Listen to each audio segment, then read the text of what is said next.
asumsi dari masyarakat itu kalau kita masuk dalam parpol itu ya, itu kan mesti diasumsikan kita akan nyalon, Iya, iya. entah itu legislatif Benar. atau eksekutif itu kan. Padahal di dalam partai itu harus ada 3 unsur, ada ideolog, ada manajerial, ada politisi. Iya. Nah,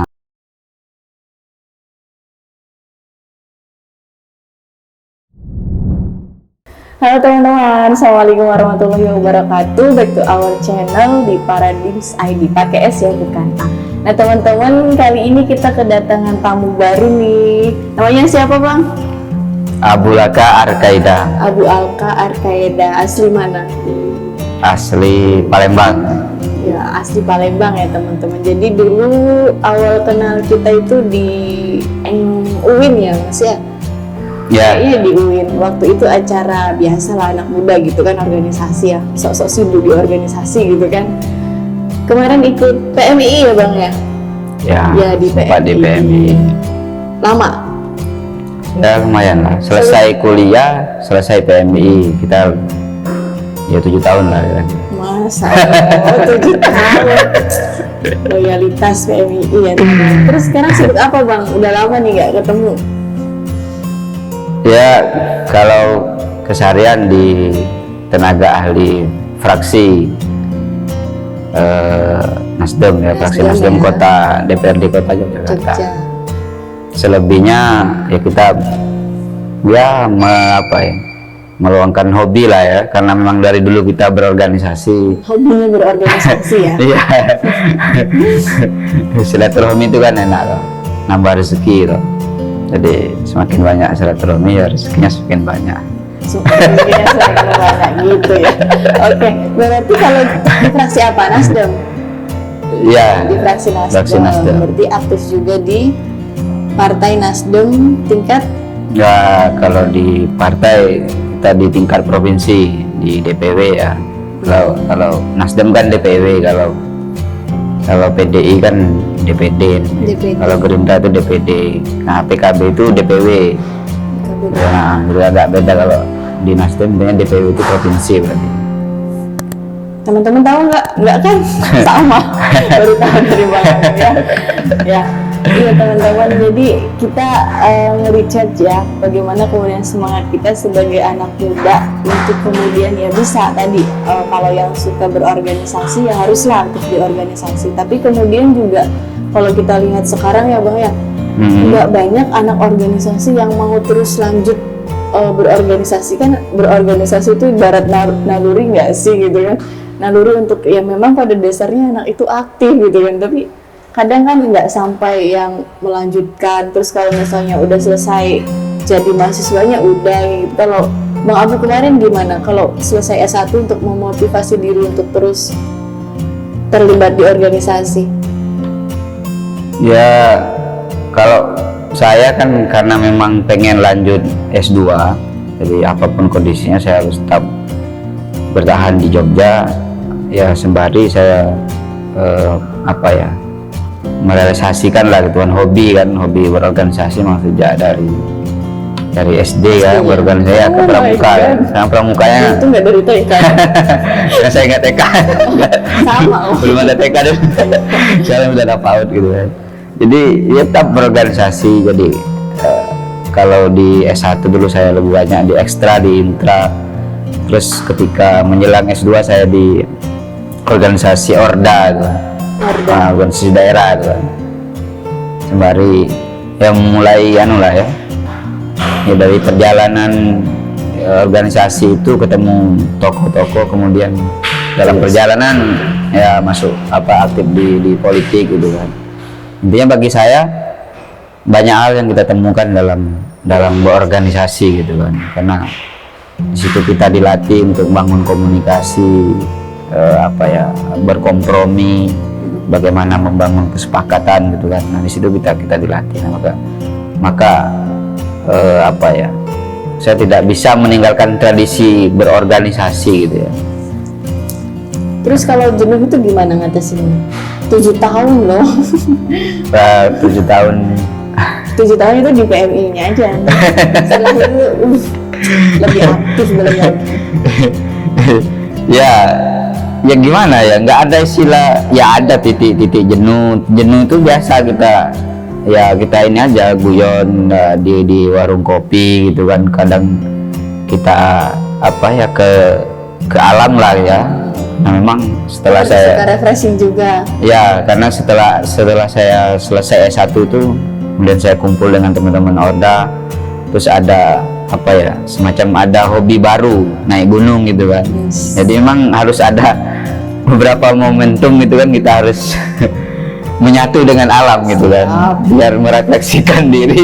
Kalau misalkan apa itu ketika dia naik puncak Mahameru, pengen biar saya lebih tinggi dari Soeharto gitu kan, dia biar belajar juga bagaimana keadaan di pedalaman. Ya saya juga harus memaknai ketika saya menyatu dengan alam itu, ya sudah saya melepas hiruk pikuk ya soal kehidupan apa ya, organisasi, politik, popularitas apalah gitu kan, manuver dalam kehidupan tuh. Kalau kita sudah ke alam itu kan ya rasanya itu ya sudah kita menyatu dengan alam kita, karena memang nggak kontak apa HP kita matikan, kita ya menyatulah dengan alam gitu. Tawa canda itu. tapi sekarang kan masih sempat itu enggak ya? Terakhir naik gunung itu 1 tahun yang lalu. Sebenarnya kemarin mau naik gunung lagi kita, cuman ya kadang memang waktu ya. Tapi tetap pengen apa tradisi itu tetap mau kita jalankan. Jadi kalau kita lihat Instagramnya orang-orang tokoh itu dulunya tuh sering ini loh teman-teman, sering naik gunung gitu. Coba lihat aja scroll gitu kan.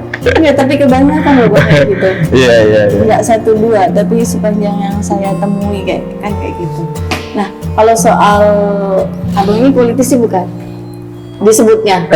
Kita Saya kayaknya belum tahapan politisi. Belum. Terus Mas, karena gini ya, tak jelaskan dulu.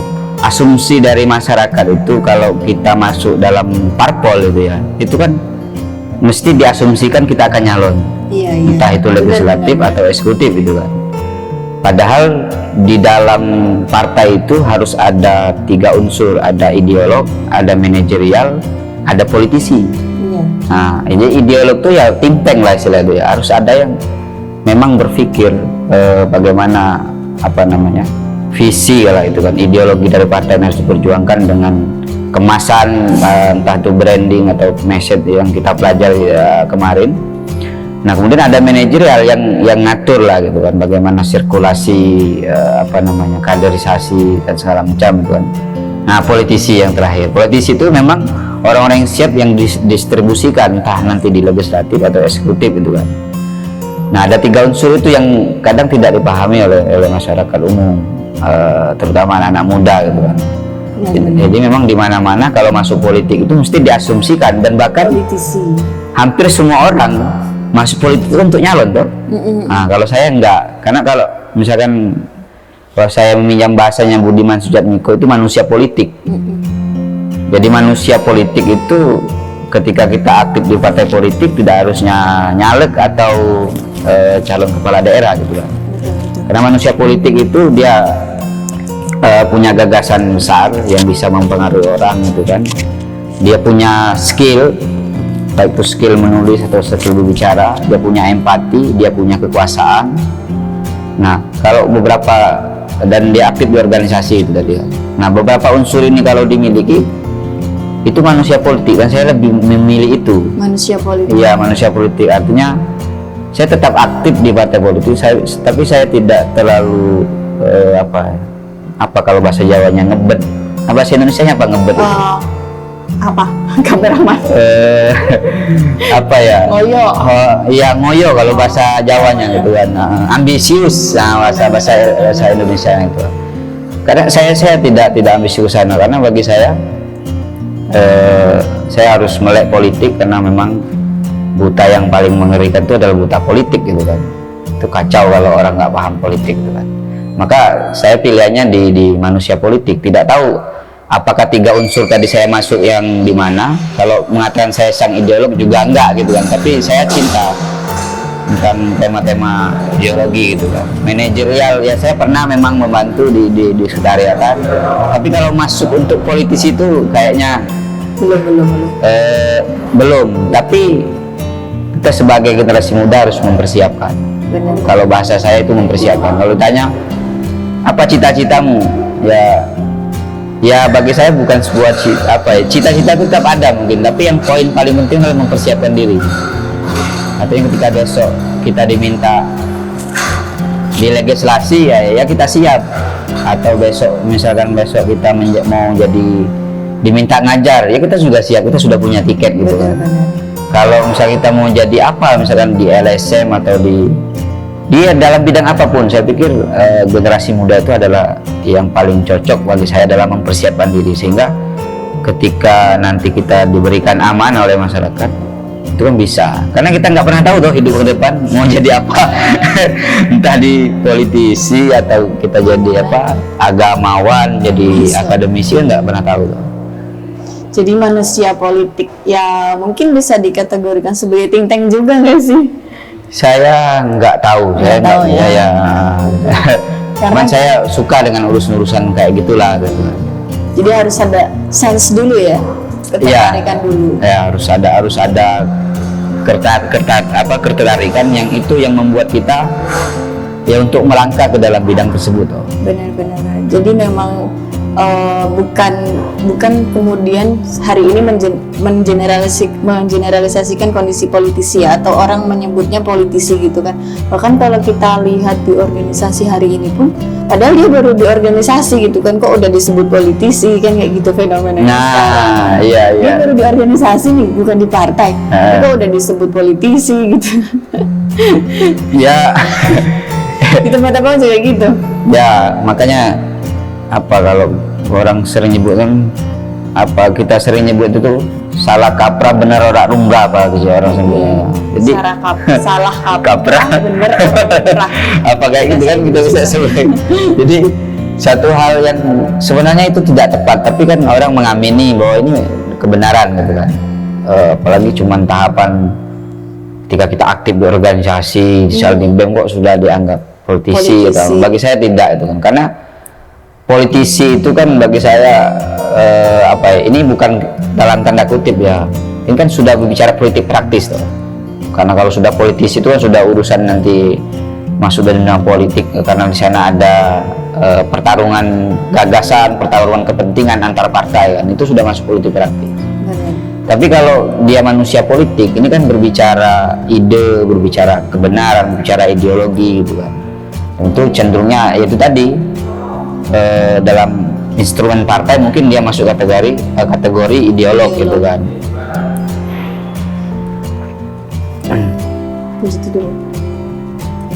Berarti kalau misalnya apa bedanya ideolog sama ini bang? Sama orang yang kemudian nyalon di caleg hari ini, misalnya nyalon di caleg atau dia sebagai anggota legislatif, itu apakah disebut ideolog atau bukan? Ideolog gini ya, kalau misalkan tadi kan ada 3 instrumen itu ya. Kalau dia sebagai ideolog bukan berarti dia nggak boleh nyalon loh. Benar. Kayak misalnya kami contohkan yang jadi figur kami di Nasdem itu ada yang namanya Bang Willy Aditya, kan memang dia seorang aktivis ya, memang dia concern di isu ideologi ya, memang dia memperdalam secara keilmuan di bidang ideologi gitu kan. Itu menjadi inspirasi kami bahwa Bang Willy Aditya ini hari ini beliau masuk parlemen, berarti kan bisa dikatakan politisi. Tapi sebelumnya kan dia menjadi tim tanknya Surya Paloh tuh. Artinya dia menulis tentang pemikiran Surya Paloh, dan banyak hal kebijakan-kebijakan partai itu lahir dari pemikirannya Bang Willy Aditya gitu kan. Nah, artinya beliau ini juga sebagai ideolog, tapi ketika dia hari ini sudah di parlemen, itu kan bisa dinamakan politisi yang dia seorang ideolog juga gitu. Dan saya pikir seharusnya politisi kayak gitu kan. Makanya kalau orang-orang pintar hanya bisa menghakimi politisi, isinya politisi nanti orang-orang kurang pintar. Iya kan. Isinya nggak ada orang pintar. Kalau misalnya semua orang baik, terutama kalangan akademisi, hanya bisa misalnya menghakimi bahwa politisi itu ya mesti bejat gitu kan. Harusnya tidak demikian. Makanya kalau pemahaman kita diskusi semalam itu, Ya yang namanya aktivis, pengusaha, akademisi, seorang organisatoris atau aktivis itu harus berjalan berdampingan. Jadi mereka harus saling koordinasi. Kira-kira apa sih yang mungkin tidak patut dipandang secara umum gitu kan, mestinya kalangan akademisi memberikan masukan, bukan kemudian menghakimi kan. Iya, karena kan ya fenomena entah di masyarakat entah juga termasuk anak muda hari ini ya, tadi mendistrak, kemudian menjudge, kayak gitu-gitu tuh lumrah dan biasa ya Bang ya. Ya ngerti lah sama anak muda sekarang kok kemudian asiknya kayak gitu loh, kemudian ngikutin tren kayak gitu loh. Jadi untuk membentuk jati dirinya, kalau yang sering saya rasakan itu belum. Jadi dia tadi masih belum ada arahan kan, masih belum kemudian bisa menentukan pilihan. Jadi hal-hal semacam itu juga sebenarnya perlu, tapi kemudian anak muda hari ini kan makanya ya udah ikut mendistrak, ikut menjudge, ikut dengan stigma, ikut arus kan kayak gitu, ikut media kan hari ini kayak gitu, sehingga ya memaknai suatu hal ya secara parsial kan kayak gitu. Ya. Oke ya, ini ada mungkin poin penting ya, itu fakta hari ini memang. Fakta hari ini. Dan ini menjadi catatan lah ya. Kita kan hidup di era kemajuan teknologi ini kan, ya semuanya terbuka ya, dunia tersambung dan tidak ada privasi. Apa yang kita lakukan hari ini kan itu bisa terekam di Google kan. Bahkan kita ngobrol kayak ini, itu Facebook udah merekam dan pusat servernya itu udah tahu kita ngobrolin apa gitu. Misal kita bicara teroris itu kan mereka udah tahu gitu kan. Artinya memang nggak ada ruang privasi era sekarang. Nah, karena tradisi atau budaya bangsa Indonesia itu literasi medianya memang lemah, dan ini juga menjadi perhatian di generasi milenial gitu kan, terutama mahasiswa. Kita kan kadang mendapat satu informasi di medsos gitu kan, tidak tahu sumber kebenarannya, dan tanpa di cross check dapat misalnya di grup itu langsung di share. Nah ini menjadi poin penting untuk generasi muda dan perlu disampaikan kepada keluarga kita. Bahkan kayak kemarin kan yang nyebar hoax virus corona di Surabaya, itu dia bilang cuma dapat dari WA dengan niat agar ini yang lain tahu gitu. Maksudnya baik. Niatnya baik. Iya baik, tapi kan dia nggak tahu sumber kebenarannya ini benar atau enggak gitu. Nah ini kan satu contoh yang paling dekat dengan kita, baru terjadi seminggu yang lalu atau beberapa hari yang lalu. Harusnya dicek dulu. Jadi triknya itu ya dicek, dicari di Google, ada nggak kira-kira berita ini di Kompas, di Detikcom, gitu kan, inilah media-media mainstream lah gitu kan. Kalau nggak ada ya berarti dipertanyakan kebenarannya. Nah itu yang sering terjadi, dan di dalam menanggapi beberapa isu juga demikian. Mereka hanya dapat pemahaman dari media. Kalau dulu kan media yang ngintip gerakan mahasiswa, kalau sekarang gerakan mahasiswa ngintip media. Kebalik ya. Iya, makanya pilar demokrasi sekarang beralih ke media. Harusnya kalau dulu kan media ngintip mahasiswa, ini mahasiswa ngapain ya gitu, mau ada gerakan apa. Kalau sekarang mahasiswa bergerak, itu isu yang dilempar oleh media. Iya.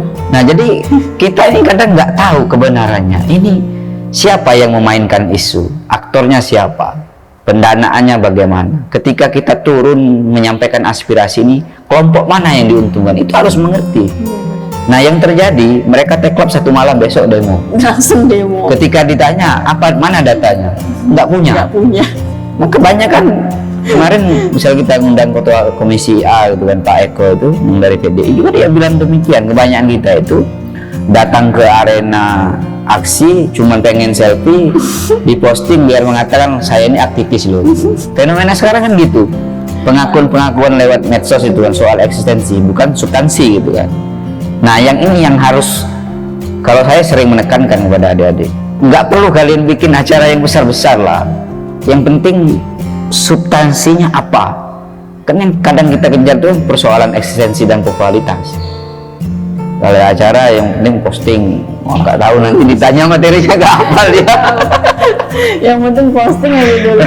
Nah ini sangat penting sekali, makanya saya pikir kita harus tahu ketika kita mau mengkritisi isu tertentu, kita ini berada pihak yang mana. Emang gitu kan dalam visinya Rendra ini, kita berdiri dari pihak yang mana kira-kira. Jangan-jangan ketika kita turun aksi, kita ternyata menentukan cukong gitu loh. Oke Bang, itu dulu kita. Iya. Terima kasih atas waktunya. See you teman-teman.